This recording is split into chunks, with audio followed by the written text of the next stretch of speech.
খাবার খাবার খাবার জায়গায় ধামা মারছে বিদায় যায় বহুত দূরে ফেস আর পারবে না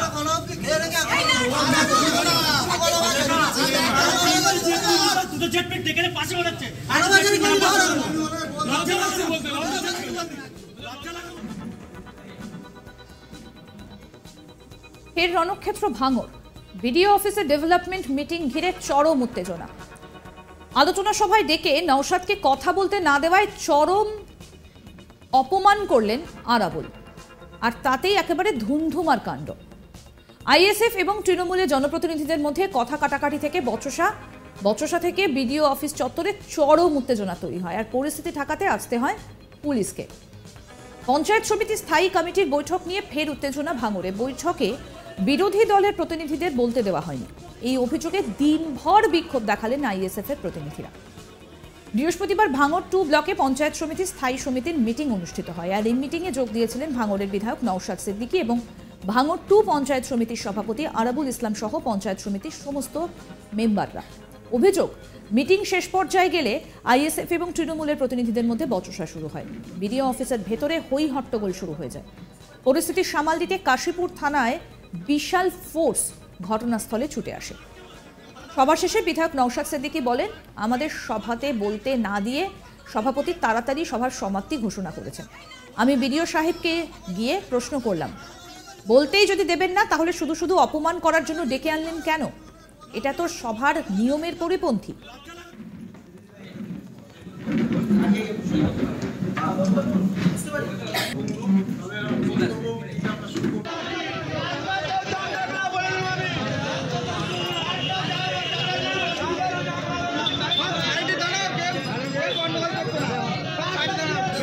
নাম আসতে বলছি ভালো লাগছে নাকি?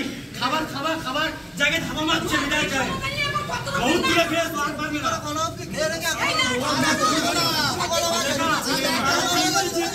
তুই জেট পিট দেখে পাশে ওড়াচ্ছে। আইএসএফ বিধায়ক নওশাদ সিদ্দিকীর কি বক্তব্য শুনবো। নিয়ম মেনে যে সাধারণ সভা ডাকা হয়েছিল, সেই সাধারণ সভাতে অপোজিশন ভয়েসকে এক প্রকার স্তব্ধ করা হয়েছে। অপোজিশন ভয়েসের কোনো সে ছিল না ওখানে। আমি বিং এমএলএ, এই সমিতির আমি এই সবার একজন মেম্বার, কিন্তু আমাকেও মিনিমাম কার্ডসি অনুযায়ী যে করা হওয়া দরকার সেটাও হয়নি। এখানে যারা বিরোধী দলের যারা পঞ্চায়েত সমিতির সদস্যরা আছেন তাদেরকেও বলার সেই স্কোপটা দেওয়া হয়নি। যিনি এই পঞ্চায়েত সমিতির সভাপতি তথা এই সবার যিনি সভাপতি ছিলেন, তিনি না বলতে দিই প্রোগ্রামটাকে তিনি তড়িঘড়ি শেষ করলেন, যেটা বাঞ্ছনীয় নয়। এই প্রোগ্রামের পরিপন্থী, এই সবার পরিপন্থী। আমি বিডিও সাহেবের কাছে গিয়েছিলাম যে আমাদেরকে ডেকে অপমান করলেন কেন? ডাকার কোনো প্রয়োজন ছিল না। একজন বিং এমএলএ এমপিরা যদি না বলতে পারে তাদেরকে আমন্ত্রণ করার কোনো প্রয়োজন ছিল না। আমি মিনিমাম কাটছির জন্য যখন বক্তব্য চলছিল আমি একটাও শব্দ খরচ করিনি, কারণ যে প্রোগ্রামে সভাপতি সাহেব থাকেন তিনার নেতৃত্বে প্রত্যেককে যারা ডিগনিটি অনুযায়ী তাদেরকে বলতে দেওয়া হয়, সেজন্য আমি শেষ পর্যন্ত চুপ ছিলাম।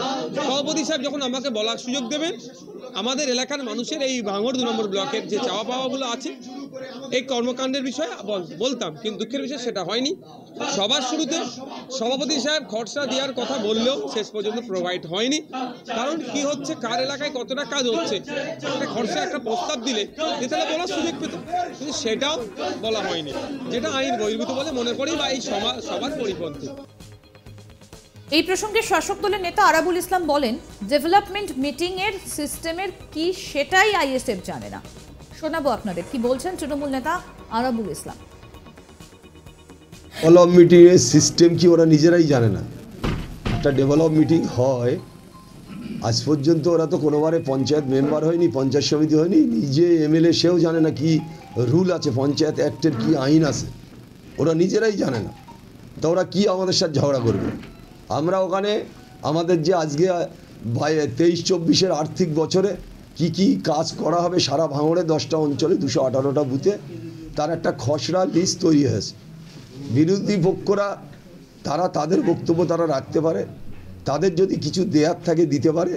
আমরা বারবার বলার চেষ্টা করেছি, যেহেতু ওই সবার সভাপতি, পঞ্চায়েত সমিতির সভাপতি বিডিও সাহেব আমরা ওনাদের বলেছি যদি তোমাদের রাস্তাঘাট, কল, পানীয় জল যদি কিছু থাকে তোমরা লিস্ট করে দিতে পারো, তবে আজকে দিলে ভালো।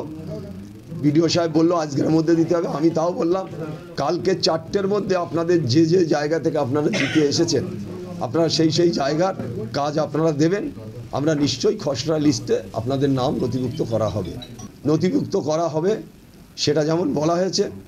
তারপরে আপনারা জানেন নওশাদ সিদ্দিকীর কাজ হচ্ছে যে খুঁটিয়ে গন্ডগোল করা।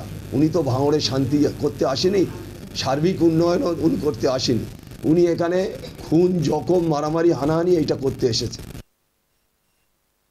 সেই বচসার আজ পৌঁছয় বাইরেও। তৃণমূলের বিরুদ্ধে কণ্ঠ রোধ করার অভিযোগ তুলে বিক্ষোভ দেখাতে থাকেন আইএসএফ এর সমর্থকরা। কি প্রতিবেদন তুলে ধরলো আমাদের প্রতিনিধি, আসুন দেখে নিন। ভাঙড় 2 নম্বর পঞ্চায়েত সমিতির স্থায়ী সমিতির বৈঠককে কেন্দ্র করে যথেষ্ট উত্তেজনা ছড়ায় দক্ষিণ 24 পরগনার ভাঙড়ের 2 নম্বর বিডি অফিস চত্বরে। বৃহস্পতিবার এই ভাঙড় 2 নম্বর বিডি অফিস চত্বরে পঞ্চায়েত সমিতির স্থায়ী সমিতির বৈঠক ছিল। কিভাবে 2023-24 আর্থিক বর্ষে ভাঙড় 2 নম্বর ব্লকে উন্নয়নের কাজ হবে তা নিয়েই মূলত গ্রাম পঞ্চায়েত প্রধান, গ্রাম পঞ্চায়েতের অন্যান্য সদস্য এবং পঞ্চায়েত সমিতির সদস্যদের নিয়ে সেখানে বৈঠক অনুষ্ঠিত হয়। সেই বৈঠকে একদিকে যেমন উপস্থিত ছিলেন ভাঙড় 2 নম্বর ব্লকের পঞ্চায়েত সমিতির সভাপতি আরাবুল ইসলাম, ভাঙড় 2 নম্বর ব্লকের বিডিও এবং ভাঙড়ের যিনি বিধায়ক রয়েছেন নওশাদ সিদ্দিকী।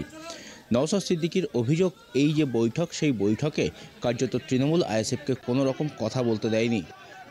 বিধায়ক নিজে উপস্থিত থাকলেও এই বৈঠকে কোনো রকম বক্তব্য তাকে রাখতে দেওয়া হয়নি। এ নিয়েই কার্যত এই বৈঠক যখন শেষ বলে ঘোষণা করেন পঞ্চায়েত সমিতির সভাপতি তথা এই বৈঠকের সভাপতি আরাবুল ইসলাম, তখনই ক্ষোভে ফেটে পড়েন আইএসএফ কর্মী সমর্থকরা। তারা বিডি অফিস চত্বরে দীর্ঘক্ষণ বিক্ষোভ দেখান।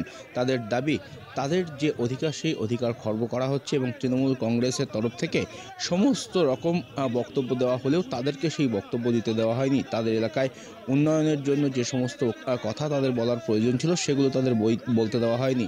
আর কার্যত এই অভিযোগ তুলেই ভাঙড় 2 নম্বর বিডিও অফিসের সামনে দীর্ঘক্ষণ তারা বিক্ষোভ দেখান।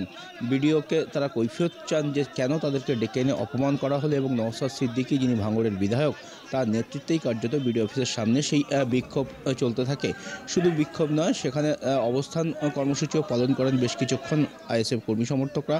বিডিও অফিসের সামনে টায়ারে আগুন জ্বালিয়ে সেখানে বিক্ষোভ দেখানো হয়। আইএসএফ বিধায়ক নওশাদ সিদ্দিকীর বক্তব্য যে এই এলাকায় কার্যত আইএসএফ কর্মী সমর্থকদের কোনো রকমভাবেই কথা বলতে দেওয়া হয় না। যারা জনপ্রতিনিধি হয়েছেন, যারা পঞ্চায়েতে জিতেছেন, পঞ্চায়েত সমিতিতে জিতেছেন এবং পাশাপাশি জেলা পরিষদে জিতেছেন, তাদেরকে কোনো রকমভাবে বক্তব্য রাখতে দেওয়া হয় না। এমনকি তিনি আইএসএফের বিধায়ক, তাকেও সেই বৈঠকে ডাকা হলেও তাকে কোনো বক্তব্য রাখতে দেওয়া হয়নি। তবে এই অভিযোগের কিন্তু পাল্টাও দিয়েছেন ভাঙড়ের তৃণমূল নেতা তথা ভাঙড় 2 নম্বর পঞ্চায়েত সমিতির সভাপতি আরাবুল ইসলাম। আরাবুল দাবি করেছেন যে এই পঞ্চায়েত সমিতির যে স্থায়ী সমিতির বৈঠক হলো সেই বৈঠকের কোনো নিয়মকানুনই আইএসএফ কর্মী সমর্থকরা জানেন না। তারা এই প্রথমবারের জন্য একটি পঞ্চায়েতে ক্ষমতায় এসেছে বা কোথাও কোথাও আসনে তারা জিতেছে। এই পঞ্চায়েতের যে আইন আছে সেই আইন সম্পর্কেই তাদের কোনো অভিজ্ঞতা নেই, এমনটাই কিন্তু অভিযোগ করেছেন আরাবুল ইসলাম। এবং পাশাপাশি তিনি জানিয়েছেন যে আইএসএফের বিধায়ক যিনি এই সমস্ত অভিযোগ করছেন তিনি শুধু ভাঙড়ে অশান্তি করতেই আসেন, তিনি ভাঙড়ে শুধুমাত্র গণ্ডগোল করতেই আসেন, তার আর অন্য কোনো কাজ নেই। আমরা জানি গত পঞ্চায়েত নির্বাচনের সময় থেকেই কার্যত ভাঙড়ে আইএসএফ তৃণমূলের মধ্যে যে লাগাতার অশান্তি চলেছে, লাগাতার বোমাবাজি গুলির ঘটনা ঘটেছে, একাধিক মানুষের মৃত্যুর ঘটনা ঘটেছে, সেই অশান্তি কিন্তু আজও বর্তমান রয়েছে ভাঙড়ে। এই বিবাদমান দুই পক্ষ তৃণমূল কংগ্রেস এবং আইএসএফের মধ্যে এই বিবাদের জেরেই নতুন করে কিন্তু সমস্যা তৈরি হচ্ছে কার্যত প্রত্যেক দিন। আর এবারে ভাঙড়ের এই পঞ্চায়েত সমিতির স্থায়ী সমিতির বৈঠককে কেন্দ্র করে বৃহস্পতিবার সকাল থেকে কার্যত দফায় দফায় উত্তেজনা ছড়ায় ভাঙড় 2 নম্বর বিডিও অফিস চত্বরে। এবং ভাঙড়ের যিনি বিডিও রয়েছেন তিনি অবশ্যই এই বিষয়ে কোনো রকম মুখ খুলতে চাননি। আরাবুল ইসলাম দাবি করেছেন যে ভাঙড় 2 নম্বর ব্লকের মধ্যে যে 10টি গ্রাম পঞ্চায়েত রয়েছে সেই 10টি গ্রাম পঞ্চায়েতের যে 218টি বুথ রয়েছে সেই বুথগুলিতে কিভাবে কাজ হবে, কিভাবে আগামী দিনে উন্নয়ন হবে, সেই সমস্ত বিষয় নিয়েই কার্যত একটি বৈঠক ডাকা হয়েছিল এবং সেই বৈঠকেই কার্যত নথিভুক্ত করা হয়েছিল।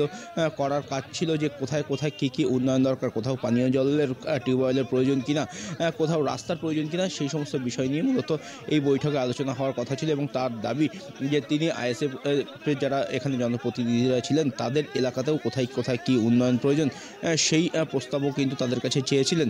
এবং গতকাল অর্থাৎ বৃহস্পতিবার তারা সেই প্রস্তাব কিন্তু দিতে পারেননি।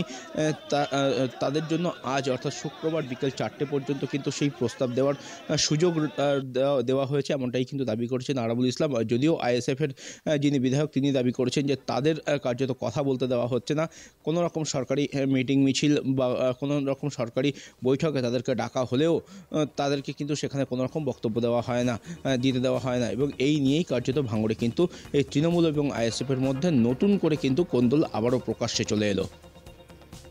এরপর টায়ার জ্বালিয়ে শুরু হয় অবরোধ। খবর পেয়ে ঘটনাস্থলে পৌঁছয় থানার পুলিশ বাহিনী। বেশ কিছুক্ষণের চেষ্টায় অবশেষে পরিস্থিতি নিয়ন্ত্রণে আসে। এই ঘটনার পর থেকে ফের এলাকায় উত্তপ্ত পরিবেশ তৈরি হয়েছে। আরও আপডেট পেতে আজ তাক বাংলার ইউটিউব চ্যানেল সাবস্ক্রাইব করুন, নোটিফিকেশন পেতে বেল বাটন অপশন প্রেস করুন। এই ভিডিও সম্পর্কে আপনাদের মতামত জানান, কমেন্ট করুন, শেয়ার করুন, হোয়াটসঅ্যাপে ফলো করুন আজ তাক বাংলা।